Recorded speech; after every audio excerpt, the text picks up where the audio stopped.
Hello, greetings, welcome. Welcome to, what is it, International Fish Day, Fish Friday? Do the Chinese have a Year of the Fish? I don't know. But we are here on the halcyon days here on the old plantation out here next to Eden Street.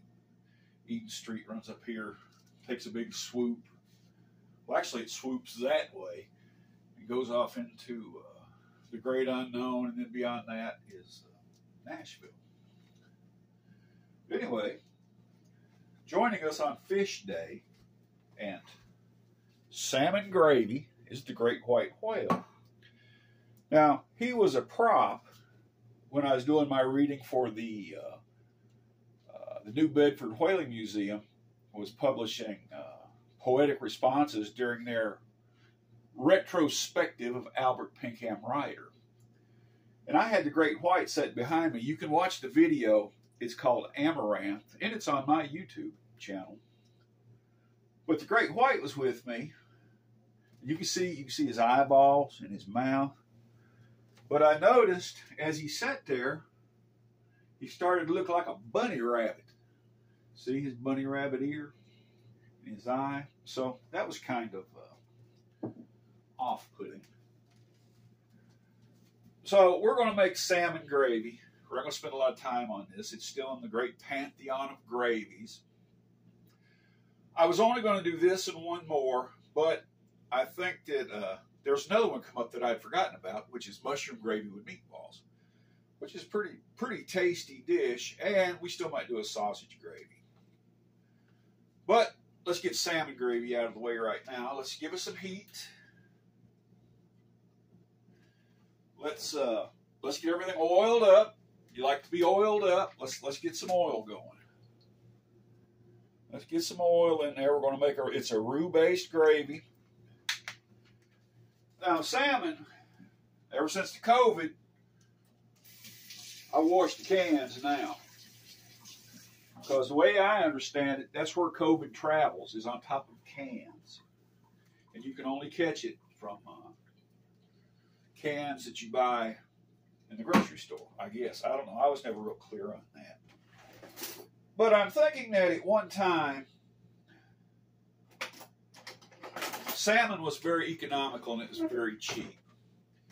And salmon gravy comes out of this. It's like the stuff that come out of the Depression, or maybe labor camps of this kind, or cowboy camps, or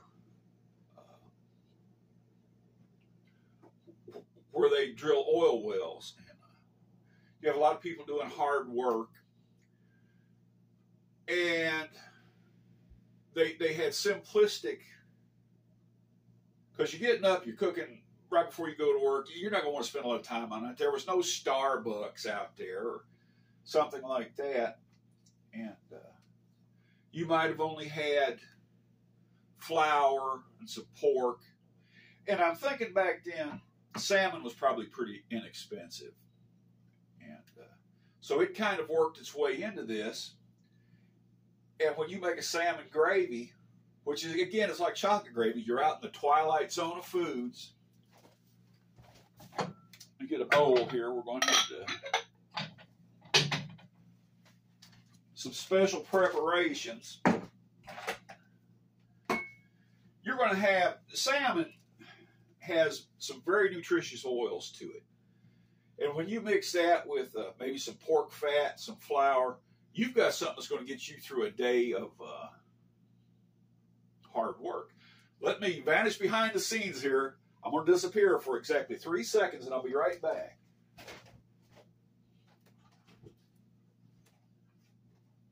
Here I am, because this specialized tool was kept in the antechamber back there.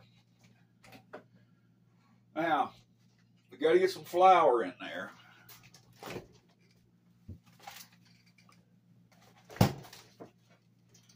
And the last thing you needed, if you was a lumberjack burning up 8,000–9,000 calories a day, the last thing you needed was to get up and fill your belly full of salmon gravy made with milk. Because I could imagine how that felt long about 9, 10 o'clock with that milk bubbling up inside of you. So we're going to make this sawmill gravy with no milk at all. I'm going to save that cream of salmon and things like that. I'm going to save that for more sophisticated people than me. There's not going to be any tarragon in this or rosemary. Let's get the special gravy spoon. Start getting our roux.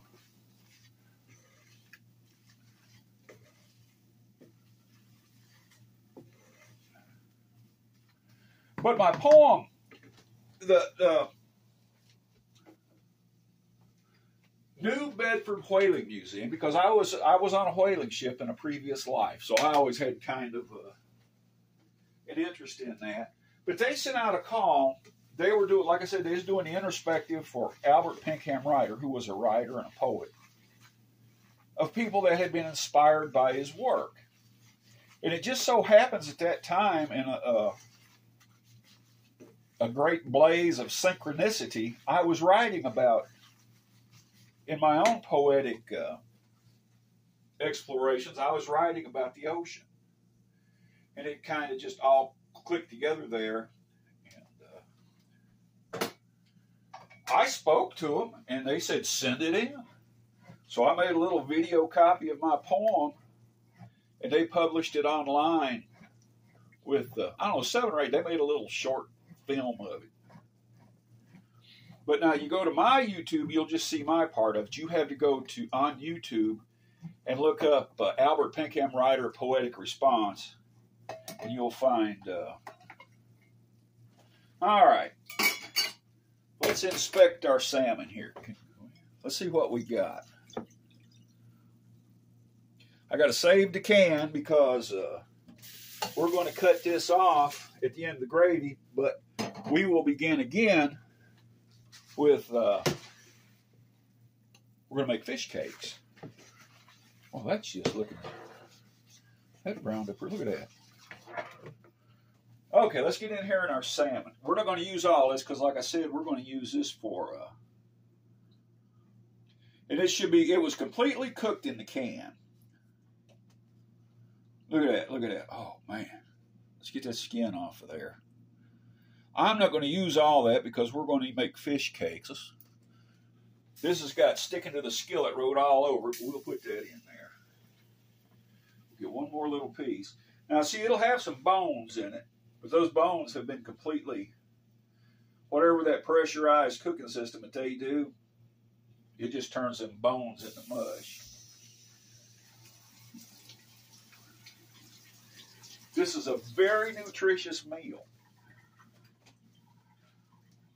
Let's see. Double Q pink salmon, right off the shelf at Walmart. All right, let's mash that around in there. I was going to tell you that this was a fish we caught here on the plantation that we raised ourselves. But salmon, Tennessee is not big salmon country, so I'm not sure anybody would have believed that.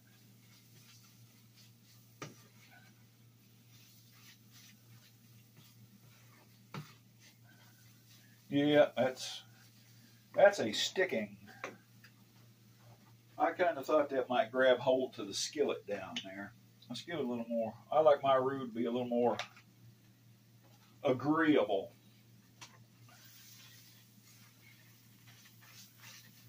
Let's thin it out some. Smells fantastic.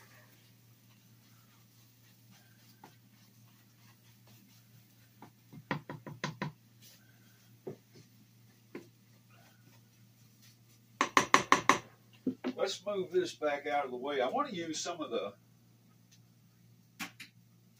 that juice, because that is the broth that cooked off of it when they cooked those cans. We'll save that. I'm not quite happy with the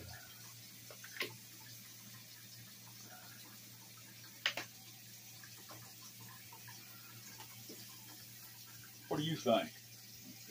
Okay. back over here. Kudos to the camera lady for these fantastic shots and bearing with me.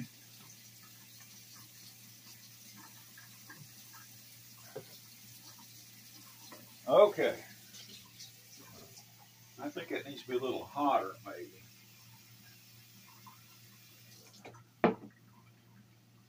Let's give it some salt. And I'm only using 2 seasonings because I am a minimalist when it comes to something like this. I don't want all them extra flavors in there. I was watching actually it was a TV cooking show.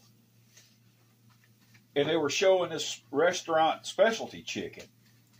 And the marinade had 8 ingredients in it. Then the egg dip had 6 ingredients in it.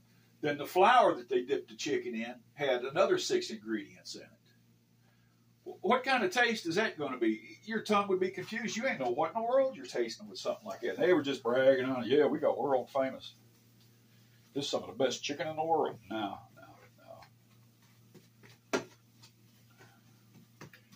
All right, magic time. Let's give it a little more heat. Let's go ahead and get the biscuits. Where'd the biscuits go? I really wanted to eat this on toast. We had 1 tube of Wop biscuits left, so we whopped them a little bit earlier.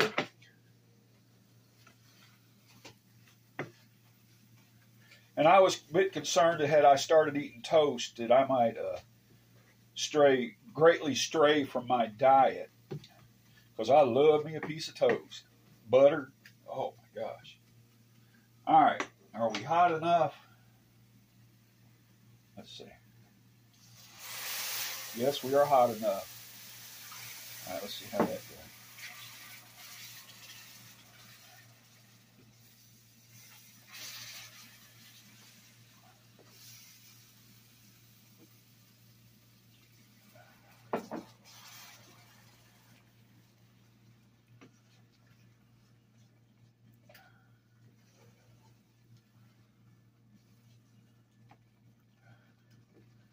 Let's go a little thinner with that.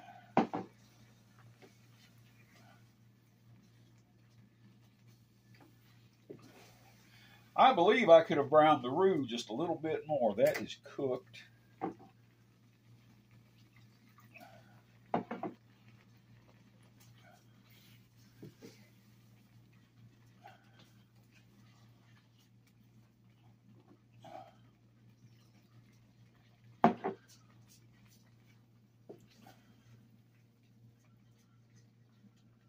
Well, actually, we should have used the bacon grease in the roux. Let me get a genuine Texas ware. Let's get a here. Get us a biscuit. Ooh, that thing's still kind of warm.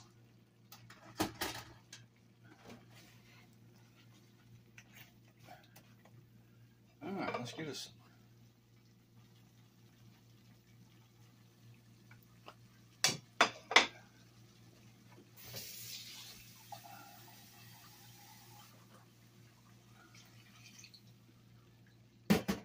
Heating up pretty good. That skillet's got a thick base on it. It's still.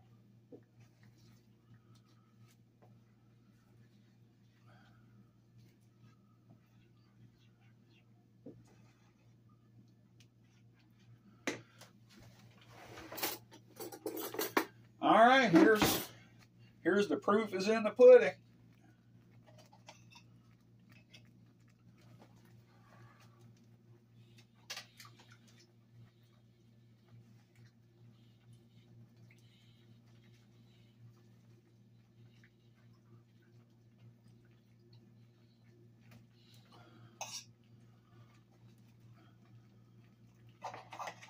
Well, now it tastes.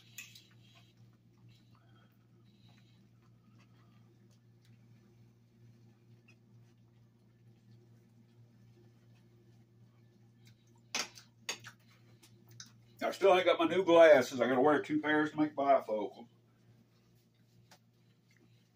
I'm picking up another flavor in there. Yeah, they put salt in the brine. That's what I'm picking up. Well, let me try it again to make sure.